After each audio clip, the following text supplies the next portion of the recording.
Bonjour à tous, dans une dernière vidéo, je vous ai montré comment on se sert de la letterpress de chez Spellbinder. Donc voilà les cartes que j'ai terminées, donc je les ai mis sur une base de cartes avec quelques embellissements. Donc celle-ci c'était, je vous rappelle, avec de l'aquarelle. Et j'avais mis ensuite le sentiment avec la letterpress. Et ici c'était un test letterpress tout simplement. Et avec donc la machine de découpe de chez Spellbinder. Donc moi c'était la petite bleue comme ceci. Et là on va faire un test pour voir si ça fonctionne avec celle de chez Stampin' Up. Alors je le rappelle, elle fonctionne avec toutes les machines 6X Big Shot. Donc là on va essayer avec la Stampin' Up qui ressemble un peu à la Spellbinder. Et on va voir si ça fonctionne également. Donc en même temps je vous fais un petit rappel de la letterpress qui est ici. Donc toujours avec sa plaque magnétique. Alors ce que j'ai fait avant, c'est que j'ai mesuré ici. Hop, donc vous pouvez le faire si vous avez d'autres machines de découpe. J'ai mesuré l'écart entre les deux, entre le bas et le haut. Il y a juste une différence de 1 mm entre celle-ci et celle de chez Spellbinders. Celle-ci elle est un peu plus grande. Donc je vais voir avec l'épaisseur. Alors j'ai déjà passé tout le système dans la machine. Ça rentre, ça bloque pas. Maintenant je vais voir avec en rajoutant le papier ce que ça donne. Donc on va commencer par mettre ici la jolie fleur.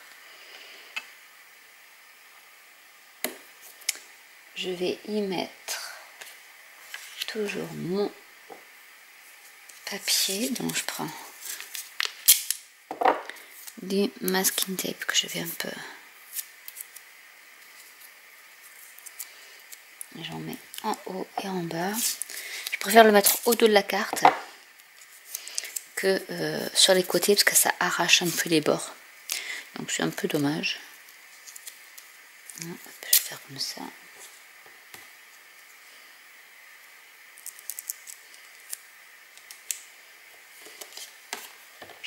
Je la colle sur mon repère A2. Donc c'est la base de carte standard qui fait 5,5 inch sur 4 1/4. Alors, non, je regardais, mais non, c'est le même côté. Donc je rappelle, c'est du papier qui est en coton. C'est pas du papier aquarelle pur et dur, c'est vraiment du papier en coton pour que ça s'imprègne bien dans le papier au niveau de la letterpress. Donc toujours ancré en faisant des petites rotations pour que l'encre aille bien dans tous les petits détails. Après, si ça s'imprime pas forcément sur tout, c'est pas choquant quand on regarde une carte. Je sais que j'avais fait un essai où il manquait un morceau de pétale, mais honnêtement, bon, ça fait un peu grunge, un peu.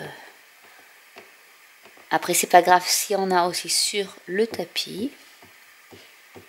Donc, je rappelle, le tapis est magnétique également. Donc, là, c'est bien. Je vérifie bien que je mets 3 feuilles. Donc, normalement, vous avez 3 feuilles ici. Et si vous voulez augmenter l'épaisseur, vous pouvez rajouter des feuilles supplémentaires. Donc là, on va voir avec la machine de découpe, donc la grande de chez Stampin' Up, si ça fonctionne. Je vais mettre ça sur le côté. Donc toujours prendre par la poignée en faisant attention de ne pas appuyer. Il ne faut surtout pas appuyer. Je la place et on va y aller doucement au niveau de la pression. Alors là, il n'y a pas du tout de pression. Autant si ça commence, c'est bon. J'ai eu peur. Donc oui, j'ai de la pression. On y va lentement pour que l'encre ait bien le temps de s'imprégner au niveau du papier. Donc là, pareil, on fait attention. Hop, de pas appuyer. Je vais refermer. Je la mets dans ce sens-là. Et je soulève. Et je regarde et c'est nickel. Il y a juste ici, mais c'est peut-être mon tamponnage où il n'y en avait pas. Mais voilà, ça marche très très bien. Ça fonctionne très très bien avec la machine de découpe de chez Stampin' Up. Alors au niveau de la façon de pression, je veux dire la pression est peut-être un peu plus faible. Donc peut-être qu'il faut rajouter une carte stock supplémentaire pour que vous ayez cet effet vraiment incrusté qu'on voit ici. Mais honnêtement, ça peut fonctionner. Je peux essayer en mettant juste une feuille supplémentaire. Alors c'est vraiment des feuilles toutes simples. Alors ce que je vais faire, c'est que je vais prendre... Ça c'est trop... Je vais essayer de trouver quelque chose qui soit pas trop épais. Est-ce qu'elle va... Je vais voir si elle rentre. Je vais la couper un peu plus.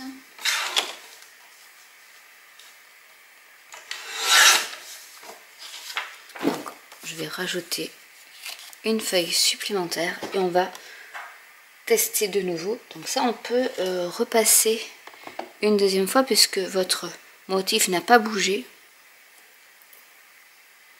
Et on va voir si ça fonctionne. Il faut faire des tests. Si votre machine est là, il y a un non, il y a 1 millimètre de plus. Donc je pense qu'il faut rajouter 1 millimètre de plus de feuilles pour que ça ait une belle impression. Donc là, on va voir.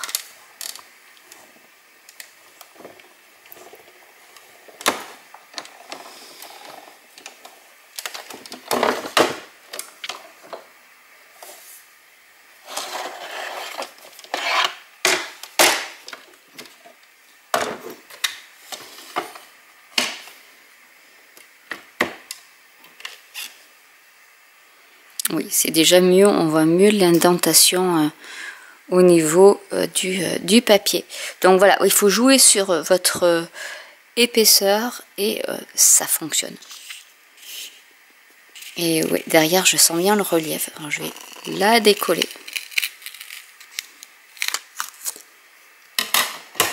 Pour vous montrer que derrière, je ne sais pas si vous allez voir avec la lumière, on voit le motif, donc ça a bien pressé. Donc hop, je vais enlever. Donc ça arrache, hein, vous voyez, hein, ça arrache quand même. C'est la pression de la machine qui fait que même en enlevant du collant, celui-là ça va. Mais voilà ce que ça peut donner. Donc oui, avec la machine de chez Stampin' Up, ça fonctionne. Donc je vous rappelle, il faut à peu près 2,7 cm d'ouverture grand maximum au niveau donc entre le haut et le bas de votre machine, entre les rouleaux. Si elle est à 3 cm, il faudra rajouter du papier pour arriver aux 2,6 cm pour qu'il y ait une bonne pression.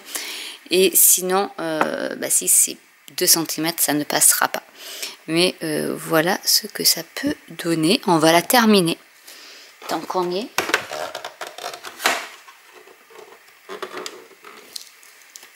Donc vous savez que si vous avez une machine de découpe, vous n'êtes pas obligé. Si vous avez une Big Shot, il n'y a pas de souci. Ça fonctionnera très très bien. Et si vous avez d'autres machines, faites des tests. Et ça peut fonctionner sans forcément acheter la machine de chez Spellbinder. Une base violette. Donc, en sachant que moi, c'est pas la bonne dimension, puisque moi c'est des bases de cartes françaises et pas américaines. Donc il va falloir que je la recoupe. Et il faut que je la recoupe surtout sur ce côté-là.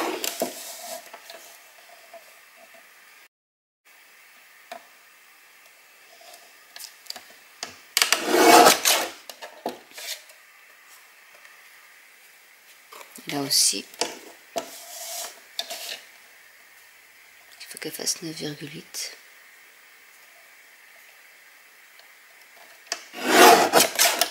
Donc ça passe pile poil sur le motif. Là, c'est bon.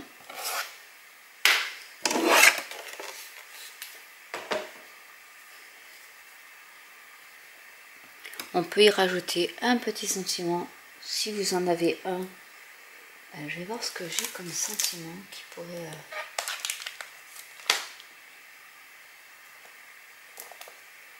Allez. Il faudrait un petit. Le merci peut-être pourrait aller. Il faut juste regarder si on peut le mettre. Je vais être par ici. Allez, je vais mettre le sentiment donc avec la température pour être sûr que ça marque bien.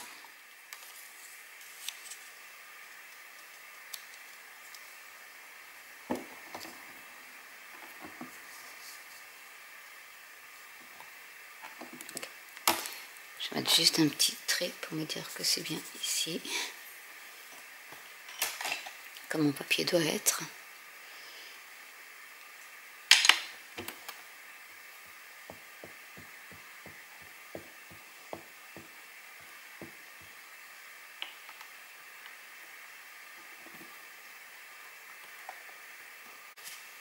On tamponne.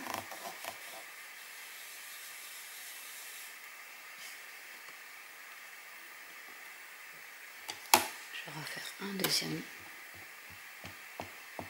tamponnage pour que ça soit bien noir.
Je vais prendre hop, la perforatrice.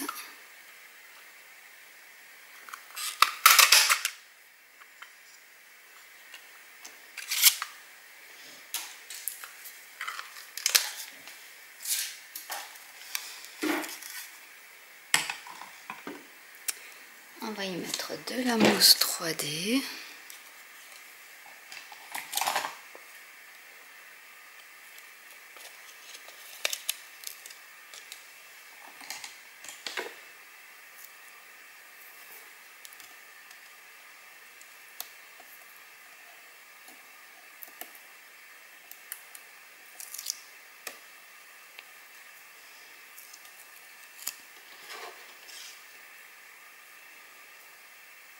Et je vais le coller par ici.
On va y mettre des perles irisées.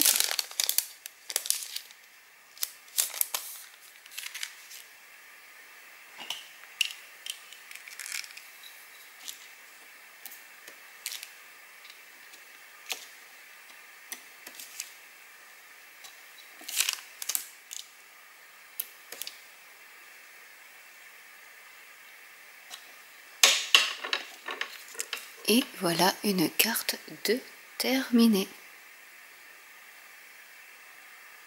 Donc j'espère que cette vidéo vous aura plu. N'hésitez pas à tester sur vos machines si vous avez cette plateforme ou si vous souhaitez l'acquérir.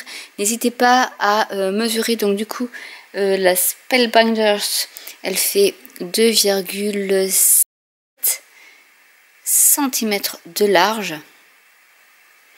Je vais quand même revérifier.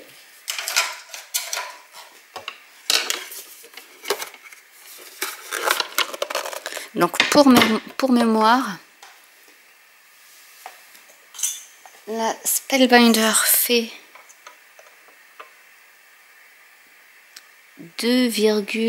alors que je bute bien sur le 2,65 pour être exact.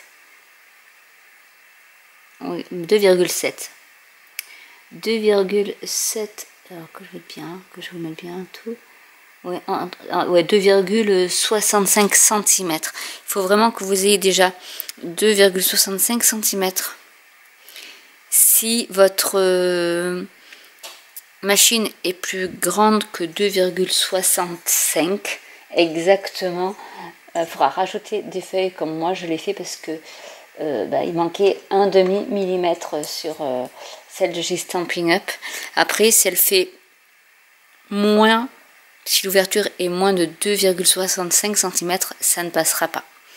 Voilà ce que je peux dire au niveau des alternatives pour pouvoir utiliser la Better Press Letterpress de Spellbinders.